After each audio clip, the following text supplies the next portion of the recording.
नमस्कार दोस्तों, कई स्टूडेंट के साथ एक समस्या आ रही है कि सर हम पढ़ा हुआ भूल जाते हैं। चाहे हम किसी भी एग्जाम की बात करें तो जिस भी एग्जाम की आप तैयारी कर रहे हैं, तो ये जो समस्या है, ये समस्या केवल आपकी नहीं है। कुछ स्टूडेंट ऐसा समझकर बैठे थे कि सर ये समस्या केवल मेरी है, कि मेरे साथ ही ऐसा हो रहा है कि मैं पढ़ रहा हूं और भूल जा रहा हूं। तो चिंता ना करें, ये एक मानवीय प्रक्रिया है। ये ऐसा सबके साथ होता है कि अगर आप पढ़ रहे हैं तो आप भूलेंगे भी। और देखिए, इस भूलने को आप श्राप समझकर ना लें, इसे एक वरदान समझकर देखें। क्यों? क्योंकि अगर आप जीवन में आपके साथ इतनी चीजें घटित हुई है, अगर आप नहीं भूलेंगे तो यकीन मानिए आप जीवन में आगे बढ़ भी नहीं पाएंगे। तो भूलना कोई श्राप नहीं है, बल्कि ये एक वरदान है।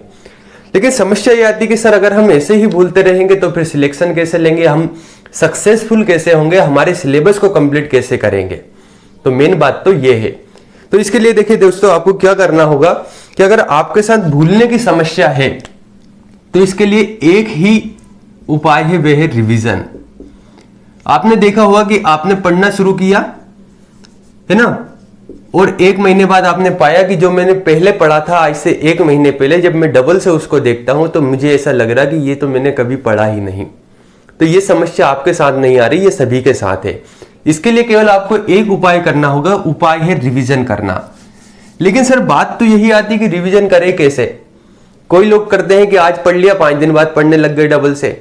तो रिवीजन की भी क्या कोई प्रक्रिया होती है? तो निश्चित रूप में रिवीजन की भी एक निश्चित प्रक्रिया है। उस हिसाब से अगर आप रिवीजन करते हैं तो आपको ये चीजें लगभग तय मानकर चलिए कि 100% में से 95 या 80% चीजें आपको स्थायी रूप से माइंड में रह जाएगी अगर आप रिवीजन सही समय पर कर लें।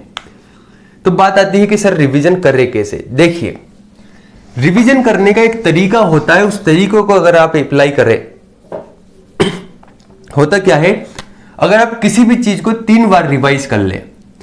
3 बार रिवाइज कैसे? आज पढ़ा, कल पढ़ा, परसों पढ़ा, ऐसे नहीं। इसमें करना क्या है कि जिस चीज को आपने पढ़ा, मान लेते हैं आज पढ़ा, तो इसे 24 घंटे के अंदर यानी एक दिन के अंदर फिर से रिवाइज करना है। इसी को आपको 7 दिन के अंदर, 7 डेज के अंदर रिवाइज करना है, और इसी को आपको 30 डेज के अंदर रिवाइज करना है। अगर आप इतने बार इसको रिवाइज कर सके तो ये चीजें आपके माइंड में लगभग 85 से 90% मानकर चलिए कि स्थायी रूप से याद रहेगी। फिर आपसे यहां पर क्वेश्चन बनना है तो उस क्वेश्चन सही हो जाएगा। अब आपको लग रहा हो कि सर ये बात आपने क्या समझा दी, हमें कुछ समझ नहीं आ रहा। देखिए, जैसे मान लेते हैं 1 तारीख को आपने कोई टॉपिक पढ़ा, इस 1 तारीख के टॉपिक को आप 7 दिन बाद रिवाइज कर लीजिए।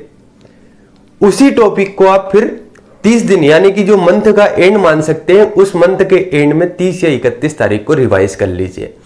अगर आप ये प्रक्रिया लगातार अपनाते हैं तो आप यकीन मानिए कि जो चीजें आप पढ़ रहे हैं, इसमें होगा क्या कि सिलेबस थोड़ा सा टाइम लगेगा आपको कंप्लीट करने में, लेकिन ये स्थायी रूप से हमेशा के लिए चीजें आपके माइंड में बस जाएगी।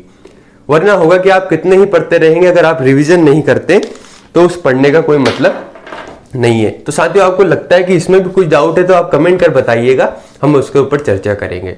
धन्यवाद।